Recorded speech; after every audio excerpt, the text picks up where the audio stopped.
crore, 20 lakh crore. Needed. Can India fund infrastructure? India stands at a crossroads.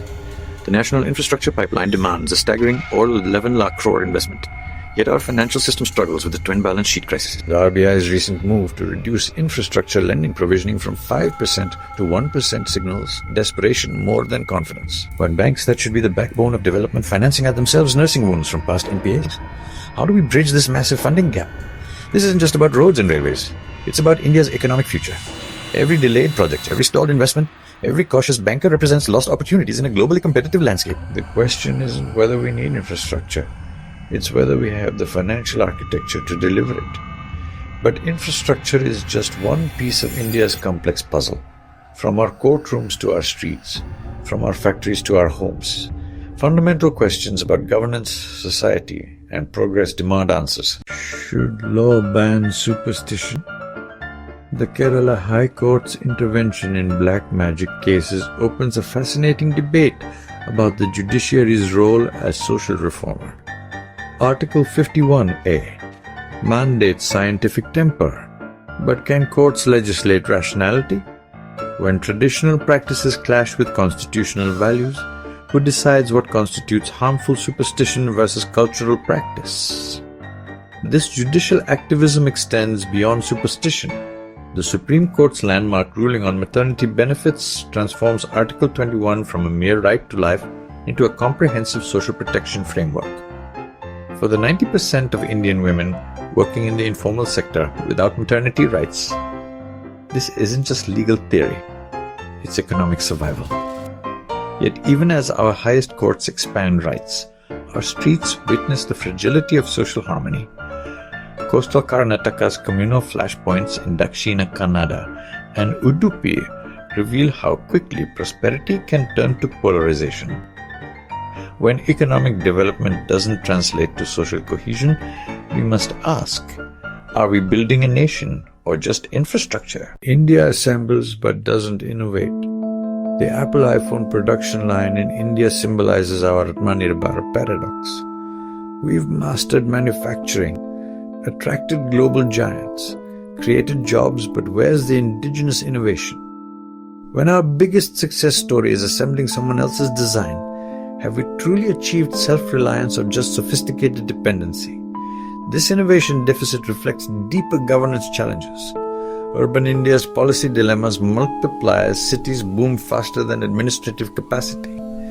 Karnataka and Goa's ban on bike taxi aggregators epitomizes the law versus technology tension.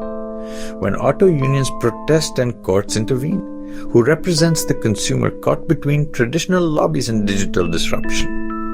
Bengaluru's transition from BBMP to Greater Bengaluru Authority illustrates the 74th Amendment's implementation challenges.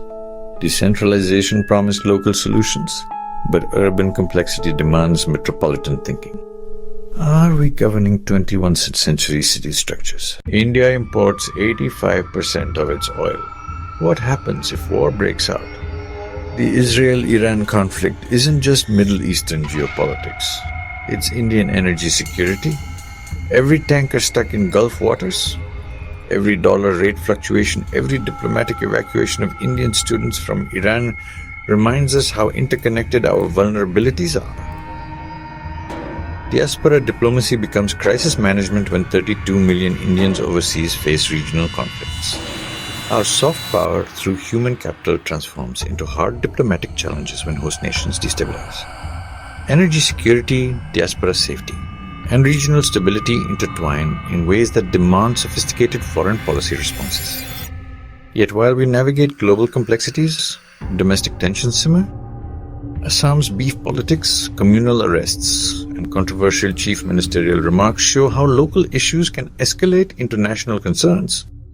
When food choices become communal flashpoints, governance becomes crisis management. Your GS answer needs real context. Learn from the news. Public opinion letters reveal India's democratic pulse. Fee inequality in schools exposes educational disparities. DRDO missile successes showcase indigenous defense capabilities. Israel's double standards debates reflect our foreign policy complexities. honor-killing cases highlight patriarchal violence. Trump's claims on India-Pakistan relations test our diplomatic maturity. Each letter, each opinion, each citizen's voice represents democracy in action. But democracy isn't just about expression. It's about accountability. Corporate governance failures and family-controlled media houses like Sun TV raise questions about SEB's oversight. When business families fight in boardrooms, shareholders and stakeholders suffer. Ethics, economy and society intertwine in ways that make governance both challenging and fascinating. The UPSC doesn't test textbook knowledge. It tests understanding of these interconnections. From infrastructure investment to judicial ethics, from urban planning to geopolitical strategy, India's challenges demand integrated thinking. The 30 lakh crore infrastructure question connects to RBILending norms, which connect to banking sector health, which connect to economic growth, which connect to social stability. Scientific temper in courts connects to superstition in society, which connects to education policy, which connects to women's rights, which connects to informal sector protection. Innovation deficits connect to manufacturing success, which connects to urban governance, which connects to federal structure effectiveness. This is the UPSC lens, seeing connections where others see separate issues, understanding that policy isn't made in isolation but in the complex interplay of economics, politics, society and governance. Every editorial, every news story, every public opinion piece is a thread in India's larger narrative. The question isn't just whether India can fund its infrastructure needs. It's whether we can build the institutional, social and intellectual infrastructure to navigate 21st century challenges while preserving democratic values and social harmony. That's the real test for policymakers, for citizens and for those who aspire to serve this complex, fascinating, challenging nation.